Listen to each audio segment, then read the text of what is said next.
You're listening to Football Friday Night on demand exclusively on 600 ESPN El Paso. Stay up to date with high school football scores, updates, and news by downloading the free 600 ESPN El Paso mobile app.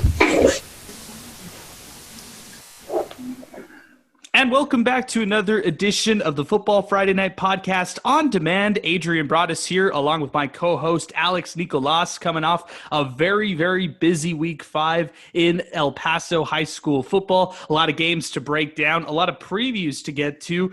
We're going to add something new in our podcast this week. We're going to be giving some hot takes this week, a special segment sandwich in between our weekly recaps and previewing ahead for week number 6. We're also going to be talking some locks. Like what we're talking about is what we feel best about moving forward in the season. Kind of at the midway point right now. Alex, thanks so much for joining us back on the podcast. Man, it's been a lot of fun just kind of seeing how everything is shaping up here in the local high school football scene. Yeah, man. I learned a lot about 6A football last week watching two very, very good, very close competitive games. And then, peeping in on others, learning where teams are starting to form, whether their identities, are they a team that's going to put up points, or they're a team that has a consistent defense. Those things are starting to shape up, and you hit it right. Things are starting to sort of be put together, and district play, full-blown district play across the city is creeping up upon us. That'll start next week. So, the more learning, the merrier. And, of course, like I said, for me, my big takeaway, watching those 6As last week, man, it's going to be a very interesting season. Well, how we can get into that the rest of October, I guess, as well, too. Before we talk about our weekly recaps, and I guess we got to start with Thursday's upset victory with the Pebble Hill Spartans upending Eastwood. But before we get to that, are you still comfortable on the playoff lock you had earlier this year? Talking about your 4 playoff teams. I had the same 4 teams, just in a different order. Are you still okay with that, or are you deviating a little bit from it? I'm going to deviate a little bit just because I think there's so much parity. That's really the big thing that I learned this week is that everybody has a weakness, everybody has a strength, everybody has a playmaker. And that's going to lead to, an interesting race. One of my playoff teams that I had out was Pebble Hills, but after watching their gutsy win on Thursday, like you mentioned, that gives me a little bit of confidence to think that they can, and obviously at 1-0, with the matchup that they have coming up this week, they could put themselves in that district title contender, bracket where we didn't, maybe last week I didn't think they were. So, it's going to be a week-to-week evolution of where those teams are going to stand, and really it's going to be who's going to stay healthy, who's going to really, minimize the mistakes, going back to that Pebble Hills Eastwood game. I think a team like Pebble Hills and, even a team like America's that, gave Eastlake a tough game. Can they be a spoiler and maybe win some games, that maybe is not expected? And that's where I see in 1-6A, and that's really what I learned, starting with that Pebble Hills game on Thursday is that, the way that they were able to give Eastwood fits, not only offensively, with Gael Ochoa and what they were doing offensively, but really their defense, the way that they really hung in and made Andrew Martinez, really kind of force him into making plays as easy as it came for him the first few weeks. So there's a lot of parity, and it really showed that, Thursday we were unsure. We didn't know if it was going to be the top heavy with those 4 teams. But, a team like Pebble Hills that showed up the way they did on Thursday, they could wreck that party of my 4 teams that I predicted last week.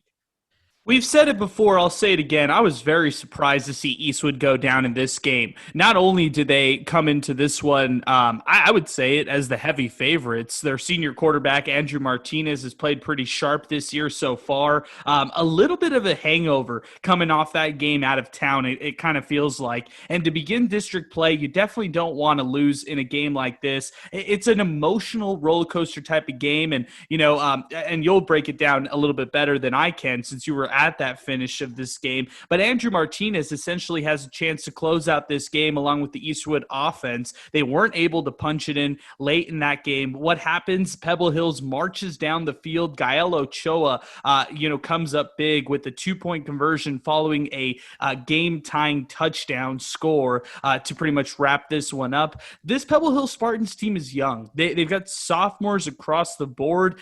Their defense does have some veteran experience experience. But for the most part, this is a new team. And I feel kind of bad for head coach Mark Torres because it feels like he's had to cycle through all these different teams simply because of, military families out there in the Pebble Hills area losing their quarterback from last year. That's really tough to replace when you're having to constantly look at a revolving door and go through roster management with your team like Pebble Hills has over the past couple years. Yeah, that and even going, looking at Eastwood's side of roster shuffle, they lost their top receiver, Isaiah Pena, to injury. And, that was the guy coming into the season, in game one, he goes out there and he puts up 8 catches, 169 yards and a touchdown. And he's, the most experienced coming back. And it's, it sort of showed, some inexperience, in what what Eastwood may try to do offensively, and that's what I look at going back to that game, last Thursday. And, the big thing when you're talking about continuity with Pebble Hills, I think where they may find a continuity point going forward, with all the shuffling they had, especially the shuffling they've been doing at quarterback this year, is Gael Ochoa. I think he won that game. You talk about that, that series before the 90-yard touchdown drive, he threw an interception, which was a throw that, looking back, you look at film later on that one, he's going to learn from that. That was maybe a throw that he forced. It was sort of a sideline comeback route, and he threw the ball short. I think everybody in the stands, saw once, the ball was being thrown that way that it was going to be intercepted. And then, come back on the next drive and throw 2 long passes, to set your team up inside the 20. And then the way that he finished that game out, running for 125 yards, 3 touchdowns on the ground, an efficient 9 of 18 for 170 yards. And there was 2 balls that were dropped that could have been extra touchdowns in that game, where maybe could have flipped that game a little bit on its heels differently for Pebble Hills. So I think, finding consistency at quarterback in what Pebble Hills is trying to do, I think that may help that roster turnover that you talk about, Adrian. And I think going forward, you're going to see some consistency. I like Jaleel Boss. I like the receiver, Jaleel Boss, excuse me. I said Boss is Boss. He has some talent. He had a couple of drops in that game that he would like to probably have back. But I think that's a guy that you're going to see really, really develop as well. So it is a turning point win for a Pebble Hills team that, they gave Permian a run early in the season. Well, it turns out Permian may be not as good as Permian's been in the past, but, to be able to build off of that loss and then to go into that game against Eastwood and take care of business, that to me shows a little bit of continuity starting at quarterback. And if that continues and little brother's going to be like big brother, and hey, hope big brother heals up as well. We were talking about that amongst ourselves, Adrian, about that the car wreck, and condolences to that family, and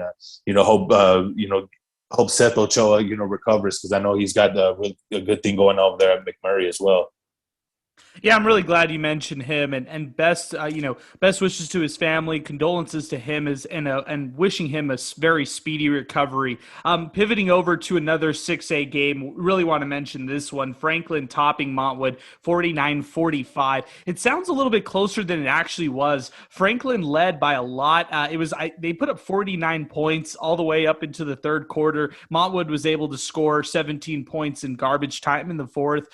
This one wasn't really close in the second half. In the first half, it was kind of a shootout back and forth between the two teams. I feel like Franklin just simply overpowered them, and I wonder if that's the story of Franklin moving forward.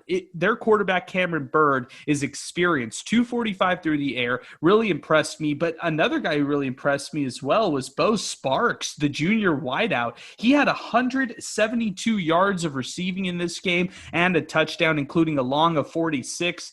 Miles McWhorter on the ground with 86 yards and 4 touchdowns on the ground to punch things in. I feel like this Franklin team, once they get going, once their offense really starts, it's hard to stop them. If you're in a shootout against Franklin, you got to make sure that you're able to score enough points to keep up with them. Yeah, and you said it starts with Cameron Bird. We're talking about quarterbacks with Pebble Hills finding consistency on their offense. That's really going to be the key for Franklin. That's what's going to make them tough. I mean, Cameron Bird, they don't throw screens. That's one thing. We're going to talk about Cameron Bird's completion percentages and stuff like that. And you can look at it as well, are they a screen team? they'll throw the ball downfield. And I think that's what's been most impressive to me with the Franklin offense really since that Andrus game is, this is a team that's going to throw the ball downfield. And you're looking at so far this year, he's completed almost 66% of his passes, and that's a very impressive mark. And you mentioned Bo Sparks, but I also like a couple of the other receivers that they have as well. Franco Hernandez is a very, very tall, lanky kid that can really go up and get the ball. Sparks is a little bit of a shorter but strong receiver that can really run routes well. And Dominic Hernandez is another good receiver as well. And then, of course, Miles McMortar. He's been so consistent this year. Even that 80-yard game, when you look at his game log throughout the year where he's averaged more than 100 yards every game coming in, he's still a hard runner, and to be able to get 4 touchdowns, that means he's getting the ball inside the 20 and able to execute. And that's really been the consistent mark for him. He's already halfway to 1,000 yards, through 4 games so far this season, and he's going to be a big part of what they do. And I think Franklin is really just starting to not even hit their peak yet. And I think that's very scary for a team like Eastwood coming off a loss last week. And not only that, but scary for that entire district, because I've mentioned, there's a lot of weapons on that team. And if that offensive line holds together, Cameron Bird is an experienced quarterback that's going to get his playmakers the ball. And he's going to do it in an efficient manner like he's done in his past 2 outings. You covered Eastlake Americas. The Falcons topped the Trailblazers 23-14. What did you take away from this one? I think Eastlake, what I came away was more questions with Eastlake, than confidence I had going in with them.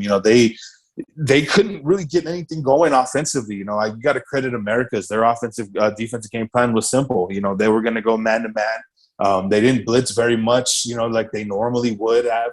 And when they did, they hit home on it, and they really made it tough for Sebastian Rendon. And it seemed like maybe at times Eastlake was getting a little bit impatient with their play calling. And what they did was a smart adjustment in the second half. And, Americas took away the short passing game that Eastlake's really been known for over the past few years. And they really turned Eastlake into just to a running game. And that was out of the Wildcat with Elijah Uribe. So I came away with that, maybe with more questions about, how good Eastlake or how consistent Eastlake can be on offense. Now, defensively, Eastlake really has a good defensive unit in there. That's one thing that continues to stand out for me, looking at how physical and fast that Eastlake defense moves around.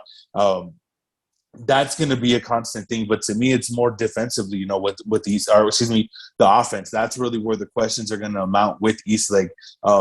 Shout out to that Eastlake defense, though. Hector Hinojos, a tremendous linebacker. Jaime Guerrero's a big playmaker. Albert Hernandez had 2 interceptions. That's a playmaking defense. But offensively, where do they go at quarterback? Sebastian Rendon throws 2 picks. And like I mentioned, they just went basically a one-trick pony with Elijah Uribe, just running left, running right. I mean, he was consistent throwing. I think he was 4 of 5 for 80-something yards, and he threw a touchdown pass. But that's a big question for me. I thought Eastlake was going to be a little bit more versatile on offense. Americas with a great game plan. Showed that they can be stopped before Americas too. They have questions at quarterback as well. 5 turnovers, I believe it was, for the Trailblazers. We talked about it on Sports Talk with you on Friday about them replacing 42 Letterman from a year ago. They're going to be a rebuild in progress, but I think it was positive progress to really hang in with an Eastlake team that they had down 17-14 with less than 6 minutes left in the fourth quarter. So here's my thing with Eastlake. I mean, I know that they really want the best out of Elijah Uribe, which I'm okay with. I mean, he's one of the best players in the city. But my problem is with Sebastian Rendon only attempting 9 passes in this game, and then you look on the running side of things, well, they run the ball 39 times. Elijah Uribe carries the ball 28 out of those 39 times. They're really pounding it through him. So you're so one-dimensional. And when you become so reliant on just one player, good defenses are going to sniff you out. That's why I'm looking at Eastlake Eastwood, Eastlake Franklin, Eastlake Montwood. Those teams are going to be way more tough for the Falcons than we saw this past week from the Trailblazers and any of the other previous teams that Eastlake's faced, for that matter. Yeah, and in that third and fourth quarter, there were times where you could see Uribe had his hands on his hips. I think I had him for 148 yards in that game. They tallied him at 150. Officially, he was really just he was consistent what he was doing. But how long can that last? You got teams that are going to be able to put up points in this district. You know, we talked about Pebble Hills finding an offense. We talked about Franklin. Obviously, Montwood was down 49-28 and was able to put 17 unanswered points on the board. That was a rare sighting in 1-6A too, because we're talking about a 30-0 halftime lead with Eastlake, who's put up 30-plus points in all three of their games and, facing a defense of equal level. Sebastian Rendon struggled, 2 interceptions early on in that first half, an interception in the first half, interception in the second half, really just could not get in a rhythm against that America's man defense. And that's, maybe something, they're going to have to adjust maybe what they're going to do with their receiving core, but a lot of questions, a lot of work to be done for Eastlake because, now, you're not sure where they're going to go to find a consistent point of their offense because everybody knows now you can key on number 7. He's going to be the guy, whether it's going to be out of the quarterback spot or touching the ball. You look at all those carries that he had, all the touches that he had in that game. We're looking at 35 plus touches. So, that's a lot on one player's shoulders, especially so early in district play. I said the Socorro Bulldogs would top the Thunderbirds. That wasn't the case. Coronado pitches a shutout at home, gets their first victory of the season, 14-0 against Socorro. Anything to take away in this game? Well, I think for Coronado now, you go play spoiler. You have an opportunity. You're 1-0 in district. You're on top of the district standings. Non-district play did not go their way at all. Would you have liked to have put up more than 14 points on Socorro? Yeah, but would Eastwood or Eastlake would like to put up more than 23 on Americas? I think they would too. But they're both 1-0, so I think you just stay positive if you're Coronado. You have an opportunity to play spoiler. That's your role, and you have an opportunity to not only play spoiler but to put yourself in a position to maybe even be in that conversation. But of course, you got to take care of business, week by week. And of course, Coronado, without their projected starting quarterback going into the next season or going into this season, they got Montwood on Friday coming off a tough loss. Why not? Why not Coronado be a spoiler? That's probably the attitude that I hope Bob Anderson and the staff are relaying. Because, that a win like that, of course, it's against the Socorro team, 14-0, but, that could change your fortunes. But it's got to happen. If it's going to happen, it's got to happen this week against Montwood. A game that you and I had on our radars all week, a week long, was Del Valle Parkland. Ended up being kind of a dud. I mean, the Conquistadores really took control in this game, didn't look back. Matadors have some question marks all over the ball. I mean, Alex, right now we're talking about Del Valle not coming into this game with a hangover following that overtime loss to Canutillo 2 weeks ago. Instead, they wanted to kind of redeem themselves from that loss, and they did in a big way with a statement victory against Parkland.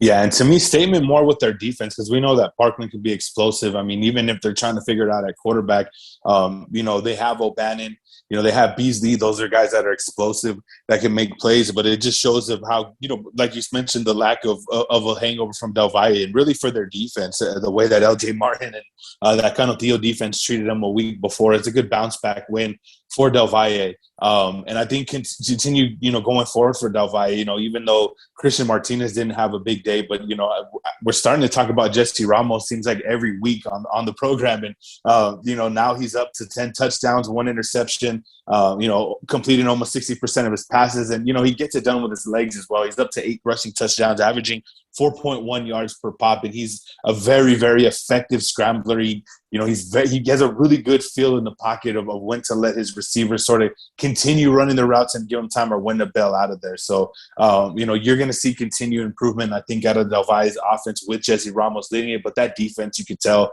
that's going to be really one of their strengths, particularly in district play and then going into that playoff game. But for Parkland, I don't think they're panicking over there. I think, even though they're 1-4, I've been around Coach Franz as a player. It's going to be business as usual. I think what Parkland's just trying to do is figure it out. I'll tell you this about Parkland. I think they're going to be one of those teams that's going to be one of those 5-5, 6-4 playoff teams that you don't really want to face towards the end of the year. I think they're going to figure it out, whether they switch up their offense as a whole and maybe just turn into a running offense. Or maybe they can find a quarterback that can throw with some consistency. Because I think turnovers right now is a big glaring issue with Parkland, even just looking at some of their stats of where they're at on that minus side. So, I think with Coach Franz and his staff, this is a year where, obviously, 3 straight district titles. a window of 5 years where you have 8 wins or more. You're going to have some lumps, and I think the lumps that they're taking now is going to make them better, especially in district play.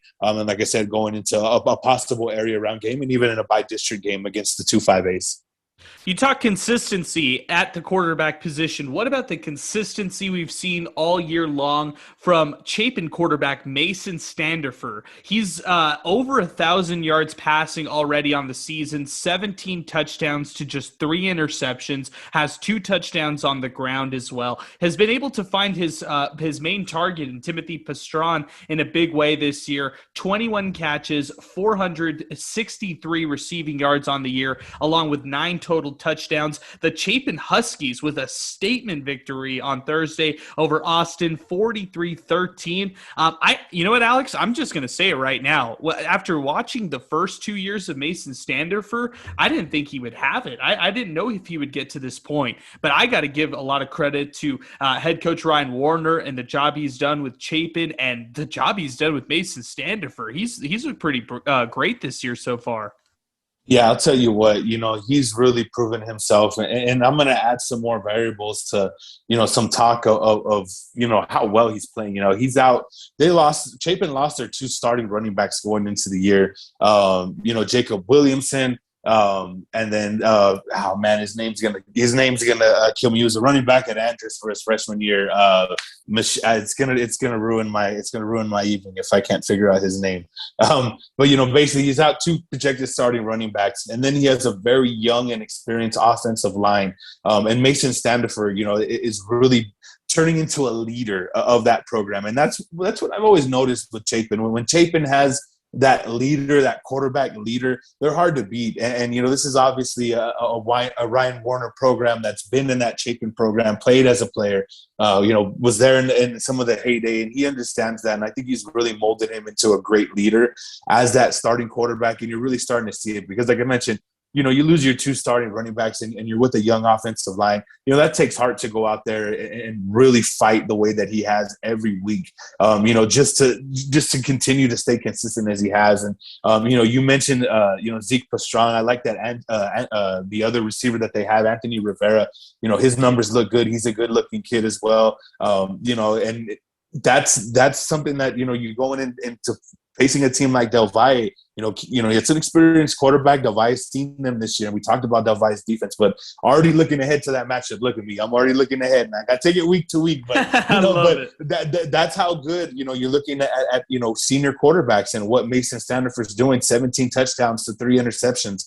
55% completion rate. It's going to be on his shoulders. Like I mentioned, they're trying to figure out what they're going to do after losing those running backs, and what they figured out is, put the ball in Seven's hand and let it spin. And that's what Ryan Warner's doing, and it's working for Chapin on offense. They've been putting up points, the past couple of weeks, and that's good to see. That's 34 points against, 56 points against Irvin, and then they put up 43 against a good Austin team. So that's a lot of confidence. Going into a tough one against Clint. Clint's going to try to slow the game down against them.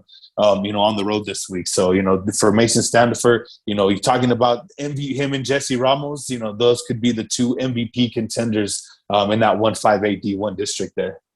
El Dorado tops Ysleta, and actually they crushed Ysleta this past week, 52-14. Now, it's interesting. The Indians, 2 weeks ago, they had a really nice game against the Riverside Rangers, took them pretty much to the wire until the Rangers broke away and won that game. Then last week, in pretty much a dramatic fashion, topping Jefferson 35-34. But this week just really couldn't show up in this game against El Dorado, and credit the Aztecs, what they were able to do on the ground between Quincy Estrada and Isaiah Ruddison. I loved what they were able to do, accumulating 375 yards on the ground, 5 rushing touchdowns. Quincy Estrada with 3, Ruddison with 2, and then you had Ricardo Portillo through the air, 6 of 10 in that game, 76 yards through the air, and he had 2 passing touchdowns. So, Alex, good takeaways if you're an El Dorado Aztecs fan, and you could look at this team hoping that they go into district play with a little bit more swagger.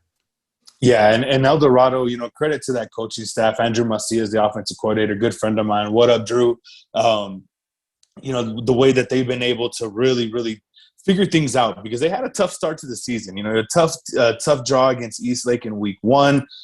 You know, Austin's always a tough team with the way they play defense, and then Pebble Hills as well. And then to really figure it out on offense of what they want to be. I think that's what I was looking at more with El Dorado early on in the season. I like the way their defense plays, but to me, it was about what do they want to do on offense. Now, obviously, Quincy Estrada, a healthy Quincy Estrada is a good thing for the El Dorado Aztec, but the guy that I really think they found, you know, in an experienced player is Isaiah Riddison.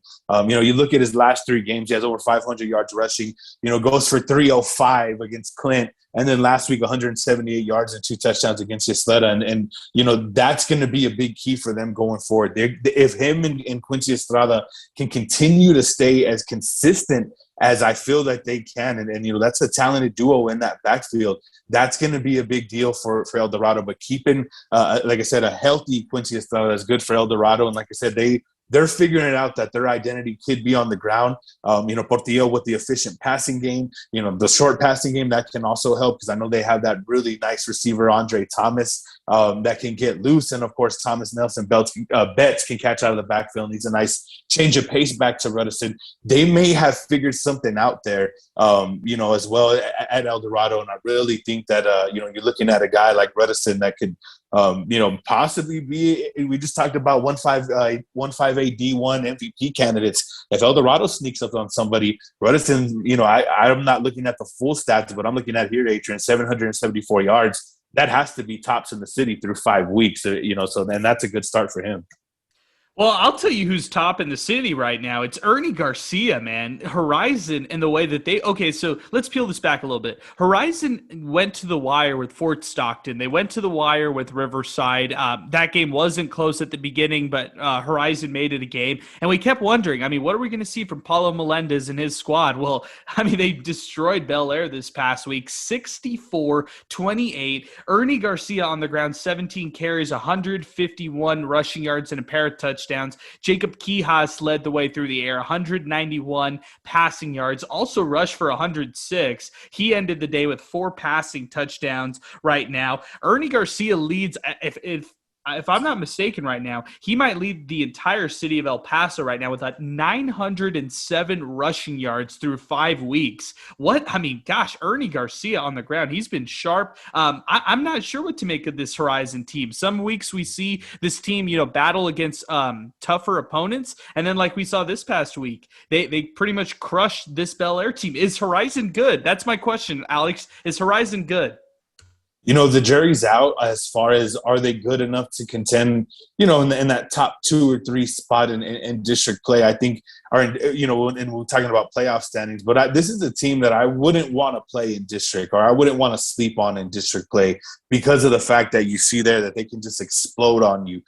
You know, they've put up points all year long, you know, with the exception of that loss to Austin. You know, they put up 34 on Fort Stockton. They almost came back at the end of that Riverside game. And then they really put it together all the way around against a Bel Air team who's, you know, obviously they've struggled on defense the past few years, haven't been able to figure that out, have the Highlanders. But, you know, Ernie Garcia is the truth. I mean, he's been the truth, the whole truth, and nothing but the truth since his sophomore year, you know, since he's hit the scene. And you know, he's really just topping that off with a solid senior year, and they're going to continue to get better. You know, when my talking point with Horizon is going back to, you know, what I saw in their scrimmage last year against Andress, or excuse me, at the beginning of the year against Andress, where, you know, Andress's first team defense played the first 2 series. And after that, Andress was really rotating a lot of their starters in with some of their second or third stringers, and Ernie Garcia was doing work in that game.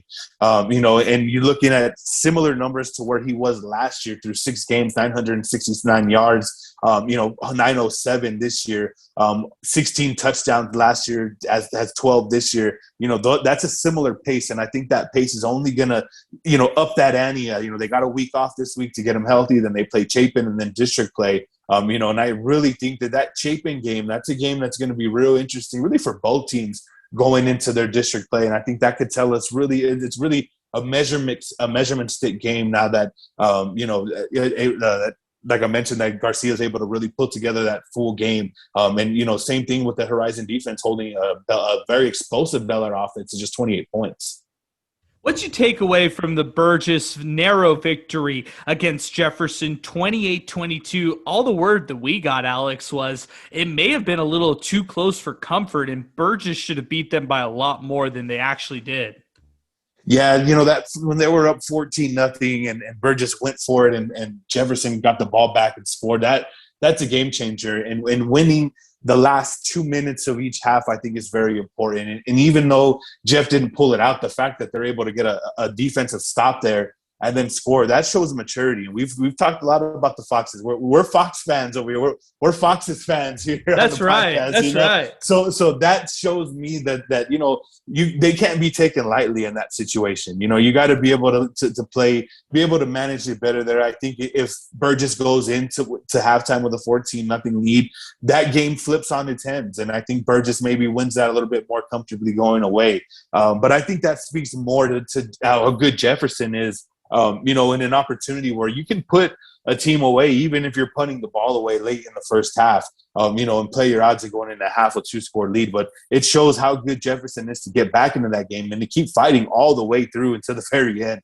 And really what it also shows is, District 2-5AD2, might get a little crazy as well, kind of, equal to what we see in 1-6A. Of course, Andrus looks like the cream of the crop there, but you were talking about 2, 3, 4, and even those 5 teams. Anybody can beat anybody. And I think that Thursday game with Jeff and Burgess may kind of symbolize what we can see from District 2-5A D2 going forward. Anybody could beat anybody. Could Bowie beat Andrus? That game looked pretty close at some points, but then, of course, the Eagles take control of that game. No Jeremiah Cooper in that one. Andrus pretty much able to outlast them in the second half. Yeah, and Andrus is dealing with some injury issues. Malachi Doe could possibly be out the rest of the season with an injury. Really? And then Jeremiah Cooper has a bum ankle, so his status is questionable right now. So that's really what's going on. That's really what you saw. I think want to say Doe was hurt early in that first half. So that's a big blow to what Andrew's going to do. I mean, Doe's so explosive. So that's something to keep an eye on going into what I think is a pretty big matchup with Austin this week, for Andrews to be able to get back on that district title hunt. It starts, with that 1-0 mark, and that's going to be tough to do, or they're already 1-0, but, to continue staying in that race, that's going to be tough to do against an Austin team who's played them tough over the past couple of years as well. El Paso High has not been very competitive all year. I don't know how they beat Irvin. Irvin was a team we were talking about. John Knutson, the quarterback. I mean, he's been throwing for a ton of yards in each game. The Rockets looking sharp, and then they lose this game to El Paso in double overtime, 41-35. I'm scratching my head after this one. I have no clue what to make of both these teams. Yeah, but I think what you're finding in El Paso High is you may be finding a couple playmakers, and one of them could be Pedro Chavez. The junior scored the game-winning touchdown. I believe he scored the tying touchdown to send it in overtime, but he had some big plays. I may be, getting those touchdowns as far as their timing wrong, but that's what you look for. When you're rebuilding a program, like coach, like their new head coach is trying to do over there. That's what you look for, and also their quarterback Jerry Chavez. He's another playmaker. That's starting to develop and make plays for them. Can it be consistent? That's really the question. Can Ray Aguilar continue developing the consistency that we've seen as far as them putting up points against an Urban team? So that's going to be a big question going forward. Can they keep that consistent? But it's good for the Tigers to get a win. It always looks good, 1-0 in district, even, after you lose your pre-district games before, when you go in winless and then you all of a sudden you flip and you're 1-0 in district. It's a different type of feeling. You practice a little different going into that. So, maybe that's a confident game changer for the El Paso Tigers. And like I said, it's always nice to be 1-0, after your first week of district play. Safe to say best win of Ray Aguilar's young El Paso High career thus far? Oh, yeah, the excitement of that, watching the highlights, I think definitely from you always talk about those program wins. I think that's definitely a program win for El Paso High. Like I said, to me, the bigger one, and that one is, the way that they won it. But, hey, it's a district game. That's what counts more, and I think that's why the Gatorade bath or however it was celebrated, it was just a little bit sweeter on the old lady on the hill. Most definitely. Let's get to some hot takes, Alex. You ready to unleash this? We did not plan ahead of this. We didn't give each other our hot takes beforehand. So we're gonna react live to each hot take. We're gonna give 3 and 3. You want to start things off? You want me to start things off? I guess we just gotta free flow this, right? Yeah, we'll just get it, and whoever thinks they're too hot, they can add us, right? Yeah, let's do it. I like that. That sounds good to me. All right. So my I'll first tee you one. up. You go for it first. You go for it first. All right. Well, it's more of like a prediction, maybe even previewing next week. But I really think the Eastwood Troopers are going to start 0-2 in district play. Something we maybe weren't thinking about a couple of weeks ago. Especially when we're trying to figure out what Franklin is going to be. But I think, the way that Eastwood lost, and like I mentioned, them losing their top receiver now heading into district play, and obviously, the week before against that team from San Antonio. I really think right now Eastwood may be in a bind, at least early on in the year, but that's not counting Eastwood fully out. I really think, parlaying into maybe my second hot take real quick, is I think, 1-6A, you may see a district champion with 2 losses. Wow. Wow, you're coming in think, hot right now. Jeez, Alex. I think it's that there's so much parity in that district where that's where I'm looking at, where a team like Eastwood could start 0-2 and still find their way back into a district title contender. Normally we don't say that, especially the past couple of years, but looking at how week 1 kind of unfolded, looking at how the teams have kind of played pre-district, those are my first 2 right away, looking at District 1-6A, man. Okay, let me react to your first one with Eastwood. With the Troopers going up against the Cougars, I mean, this is tough because Franklin gets Darren Walker back as their varsity head coach. We didn't mention that at the beginning. Right, We're still waiting. We're still waiting on Powers to come back, Stephen Powers with the Franklin Cougars. So once they get him back, that's an added bonus to their team. Haven't seen a lot of Shea Smith, and we saw him all last year, Alex. I'm not too sure what's his status. He's back. He's been back. Okay. Good. That's good to know. But going back to Powers, I'm just, I look at that Franklin team and I keep thinking this team is just scratching the surface. They could be a whole lot better than they currently are. And that's saying a lot because they're showing up in each of these games in back-to-back weeks that we've seen with their 2 wins.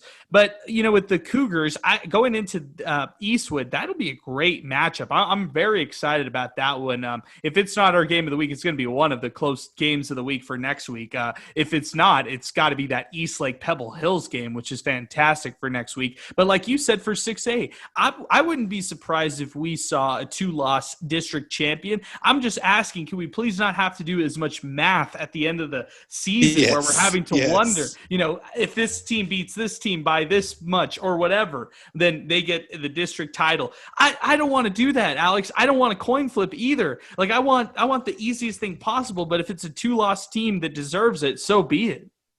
I think it's going to come to that. I really feel like it's going to be chaos.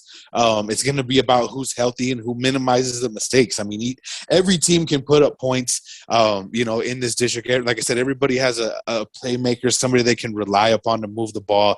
It's going to come down to that. That's how I look at it. And, it starts with this week. You're looking at that Franklin Eastwood game, Pebble Hills, Eastlake. Those are really the games that are going to dictate, whether it's going to be top heavy with, maybe we have our district title contenders that may separate themselves week 3, week 4 in a district play, or like I mentioned, our team's just going to go, crazy next week and we see a Pebble Hills upset, or we still, whatever it may be. But I think it's really going to come down to that because there is some parity, and I'm really excited to see how it plays out because I really feel like it could come down and like I mentioned, earlier with the Socorros and the Franklin, or we've talked about, the Socorros and the Coronados, about them, possibly being spoiler and maybe, them being outside of the playoff race, but knocking off somebody that maybe they caught slipping. That's also something too that I kind of factor into what could be a wild District 1-6A race if teams don't take care of business on a weekly basis.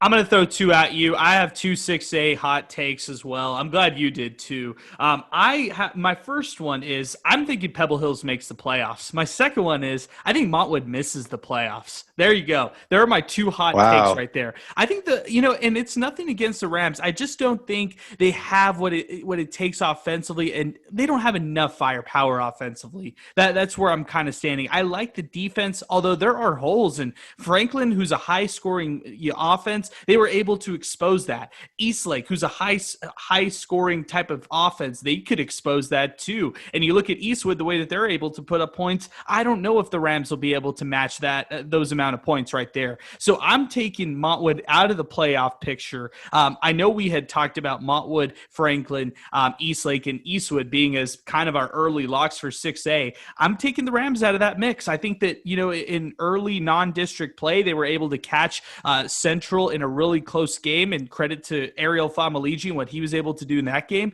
But I didn't really I go back to that Burgess game. I didn't really like that win as much anymore. I think it was a little bit too close, too close for comfort, especially now that we're truly seeing what kind of Burgess team is out there. And no knock to Burgess, I just don't think they're on that level that we maybe thought before the season started. Going to Pebble Hills, I think this is one of those years where Mark Torres has to make the playoffs. This is a year where he has to prove to the Pebble Hills brass that he can get to that playoff mark, and I think he's going to do that. I think he has a good defense. I think he has the guys who really want to win and knows what it takes to do that. Montwood, Pebble Hills, I trust the Pebble Hills offense. I don't know if I trust the Montwood offense in that game.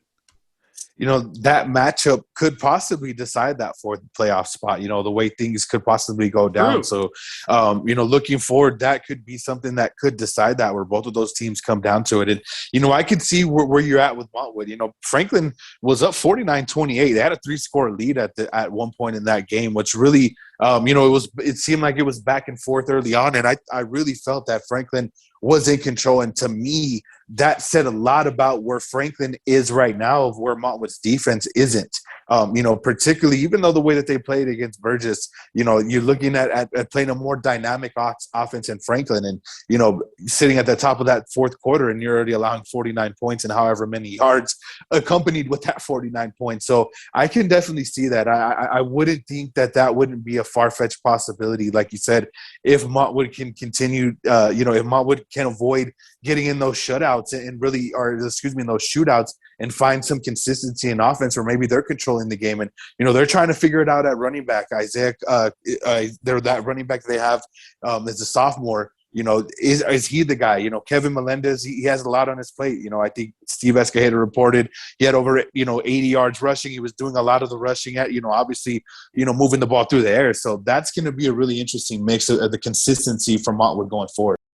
I like it. Alex, going to your third hot take. I mean, we've thrown out some good ones already. What about your third and final one that you'd like to give us for today? I'm going to say that Canutillo has the best defense out of District 1, District 1s and 2s, and they are the best team in District 1 and 2 out of that D2 bracket. I really think this Canutillo team has what it takes to win an area-round playoff game, depending on sort of the matchup of who they draw out there and who beats who and who lines up where from the 3-5A and the 4-5A district.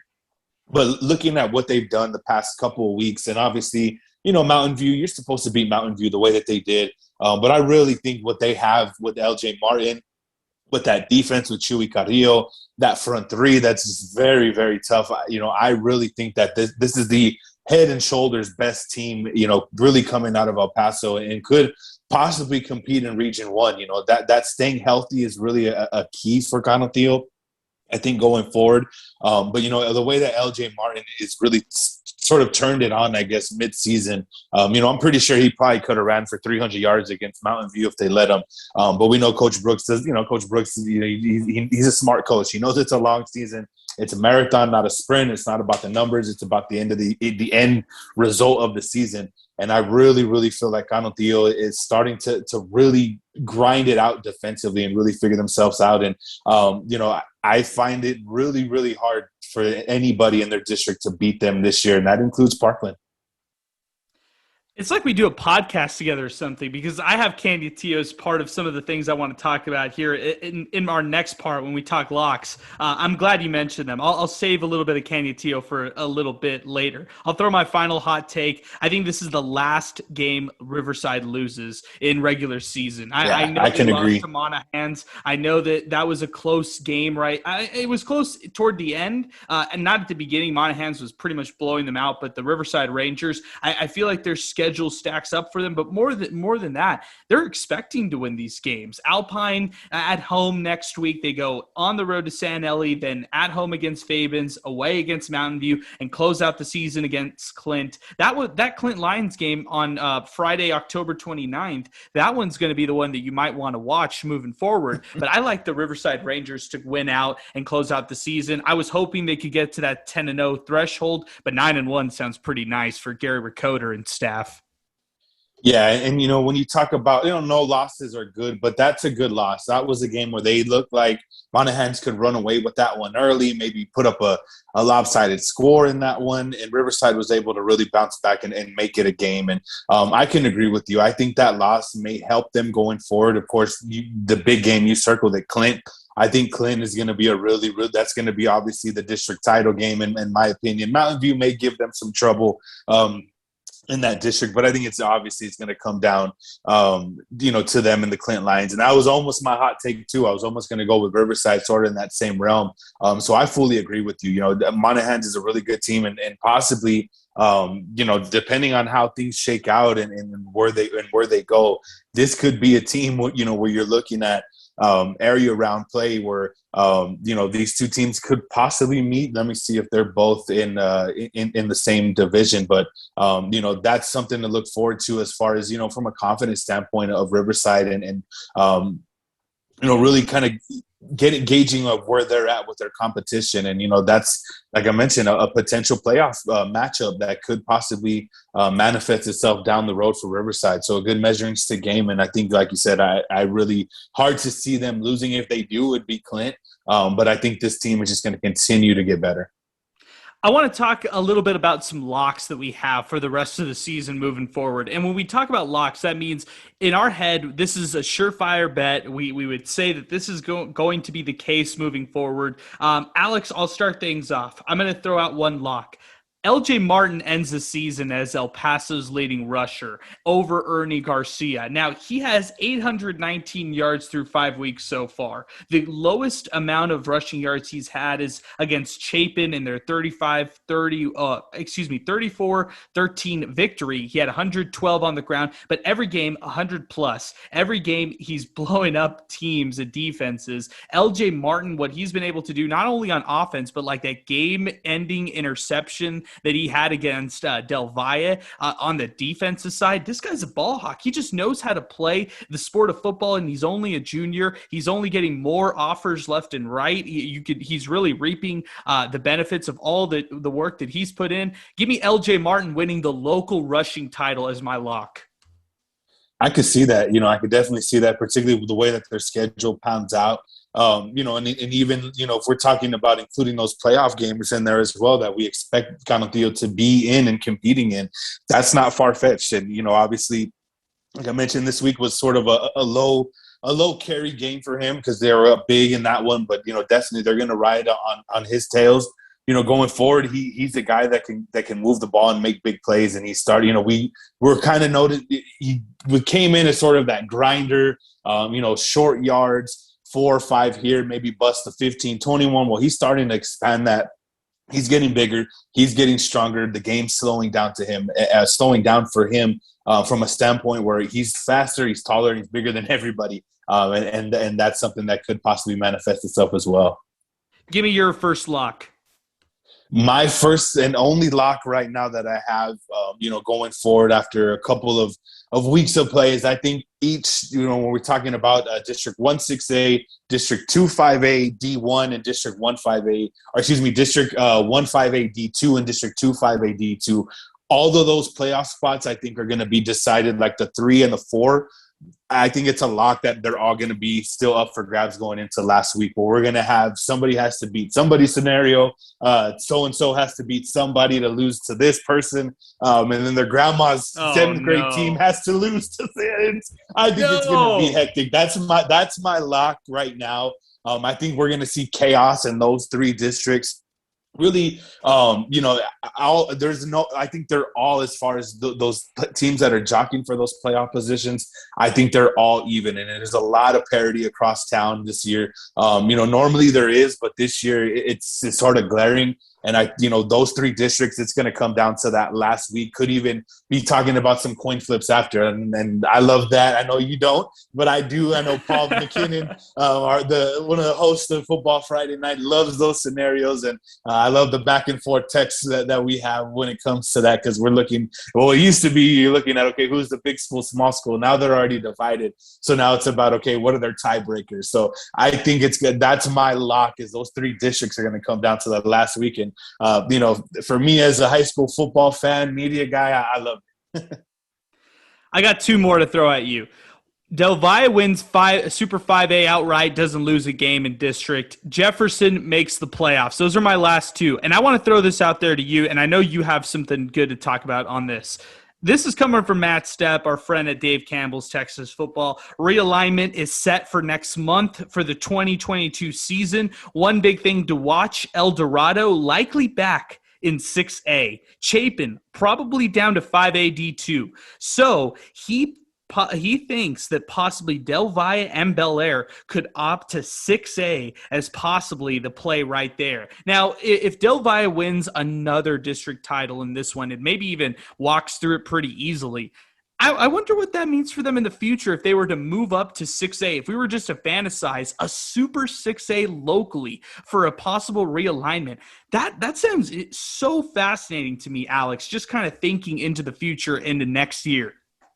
Yeah, we haven't had a Super 6A in El Paso going back to like 2003 through 2005, when it was Bel Air, Andress, Hanks, Franklin, Coronado, Americas, Montwood, you name it. They were all in one big district. And it's been that long since we've had one of that. And the snapshot and the numbers and the finalized numbers, that's going to be very, very interesting to see how that plays out. Because even the preliminary numbers that we see in the snapshot data, it's typically in October, that gives us really a look. And you're talking about the big talk, like I said, or like Matt mentioned, was El Dorado. That's, that breaks up that Super 5A district, and it puts a lot of athletic directors and football coaches and, not only that, but you're looking at Olympic sports as well, even if a team like Del Valle opts up to 6A, well, what about their soccer team? Do they stay in 5A, or is it just for opt up for football? That's the conversations that are going to really, really start to happen and really sort of heat up those opt up decisions. And that really makes interesting when you're talking about travel and you're talking about those type of things as far as who your district mates are. The closest 5A D1s is the Lubbock area and the Amarillo area. That's why there's only four teams in the Super 5A district, because of the travel logistics in that one. And, just imagine, thinking about COVID last year, the way that just threw in a big wrench in everything. So, it is going to be very, very interesting. And obviously realignment's a big deal every year, but I think more so this could shake up something, like I said, that we haven't really seen, and now that I look back, man, I'm old, Adrian, because I played in that super district back then. That's about 2 decades since we had that super district, man. I love that, man. Let's preview next week. Let's talk a little bit more about some of the big games that we've got. Parkland El Dorado gets things started on Thursday. Now, the first of what we'll start to see is a reoccurring thing on Thursday nights as part of double headers out at the SAC on Thursdays. That's rough, man. Can you think about ending a game at like 11:30 and then having to go to class next day on Friday if you're some of these kids? Or, hey, even leaving class early and getting on a bus and playing a 4 o'clock game on Thursday? Just interesting that we're getting introduced to this for the first time. Oh, how about us media guys, too? You remember those late nights at the SAC calling games and breaking stuff down after 11:30 and trying to get the post-game show? Yeah, we've been there. Yeah, it's getting to the heart of district play, and at this point of the year, I think for the kids, it's fun. I think you're looking at those type of games. This is what they live for. This is what they train for, and you hope that you just stay healthy as possible. That's really the big key. I think for coaches, of course, they would love to have that extra day, and we get that super sack, especially, or what I've heard is that other super sack is supposed to open at the end of, or start to break ground at the end of this year. Wow. That's what I've heard. So that could alleviate that. That could also alleviate that in the next couple of years, where we're gonna have to pick which Thursday game we're gonna have to go to, man. That is so interesting. I hope they do break ground. I hope it's like when Franklin opened up their stadium, about 6 years ago, and they opened up pretty much at the last game of their last home game of the season. I hope it's something like that. I haven't heard the open date, but that's the talk, is that they're supposed to break ground on that. Somebody was talking about that. Sources were confirming that week one, actually, when I was covering the game at the SAC. So that's going to be something to really look forward to as well. Great to hear. Hey, we're talking news today on the podcast. I love it. We're not just talking about football. I didn't review this with you. This is coming out of nowhere. This is all out of our back pocket. I love it. Austin Andrus, if you had to put a betting line on this, what would it be? Would it be would it be Andrus 3.5 favorites? Is that what this would be? I would go higher. And I think the money line would move towards Austin because of Andrus's injuries. I would say I would put it about 8.5, maybe even 9, just because of the fact that Austin can slow the game down, and is possibly the only team this year in 2-5A D2 that can slow down Andrus, particularly with their defense. But like I mentioned, without Malachi Doe, Andrus is going to really have to shuffle. Is it going to be Charlie Bass at running back? What direction is Andrus going to go? That's going to be the big question. Cooper's ankle is obviously going to be something to keep in mind too. Andrus doesn't have the depth that they've had in the past couple of years. That's really going to be the knock on Andrus going forward. So, I think Andrus would cover that. I feel confident that the Eagles can have a comfortable win. But like I mentioned with Austin, they're a tricky team, because if they can get those 4 or 5 yards per carry average, they can bleed that clock down 4 or 5 minutes, and they want to play keep away, especially with a team like Andrus. So always an interesting matchup, and Andrus has had the best of them over the past couple of years. But Austin's always tough with the way that they run that offense. One other game I really want to mention, I can't believe this is already next week. Jefferson Irvin, this is already next week. We could be talking about a game that could decide who gets into the playoffs next week between these two teams. That's the game I'm going to be at for Football Friday night. I'm actually looking forward to that one, because, talking with Paul McKinnon on Football Friday night, talking with us after at Union Draft House, the talk was that's possibly going to decide that fourth and final playoff spot. That could be the team that holds that one game water the rest of the way. And obviously Irvin's going to be looking for a big bounce back win after that El Paso High, probably a game they felt they should have won. And then same thing with Jefferson, maybe a game that they felt that they probably should have won. And, two teams that are experienced, two teams that have playoffs on their mind. And I really think that's going to come down to the final possession. That's probably going to be a game that you could see maybe in the mid-20s, that's really going to decide that fourth playoff spot. I really agree with Paul McKinnon when we're talking about that last Friday. And that's going to be a very, very exciting game. And back in the Northeast, I love Irvin Stadium out there. I guess last game to wrap things up, we talked a little bit about Eastwood Franklin. I'm not sure if you want to mention anything, go right on ahead. But I want to ask you and get your thoughts on possibly the biggest game of the week, Eastlake Pebble Hills. Are we making too much of this game? Is this one of those games where we might talk about it all week long, and at the end, it's all Eastlake? The Falcons bouncing back after kind of a sluggish performance against Americas and really handling Pebble Hills. Or do you think this will be a lot closer than most people might initially have thought, when the season was in flux for the Spartans and when things were going great for Eastlake? Yeah, this is another one of, for both teams, like you mentioned, both teams coming off of what developed last week. How do you build off of that? Does it spiral out of this control if you're Eastlake and you have another bad game offensively where your offensive line struggles, your quarterback struggles, and you can't do what you want to do, and then now you're 1-1 in district play? That's really, the big question. And same thing for Pebble Hills. You're 1-0. You have an opportunity now. Really, you control your own destiny to a district title. do you keep that O in the loss column? Can you continue to build on that? Or, do things kind of fall apart? Does the sophomore quarterback Guy Ochoa have some more, growing pains to go through, as all young quarterbacks do? I felt he turned that corner last week against Eastwood. But again, you got to play next week. You got to pick yourself back up and go out there. And if you want to win a district title, got to win 5 games, So that's really going to be a key for both teams, is how do they respond to go forward and not try to, take one step back with a big loss. Maybe you lose a player to injury that attributes to that loss. But that's really a season momentum changing game for both teams, that you're 2-0. You're talking about Eastwood and or that Franklin Montwood, or the Franklin Eastwood game. That's really going to dictate. Can Franklin come out of there 2-0, or somebody going to have a 2-0 mate that's going to be with them out of week 2? So staying ahead of the standings is very, very important. And I think that's what this game is really going to symbolize going forward for both Pebble Hills, and for Eastlake, and not only that, but for the rest of those district title contenders as well.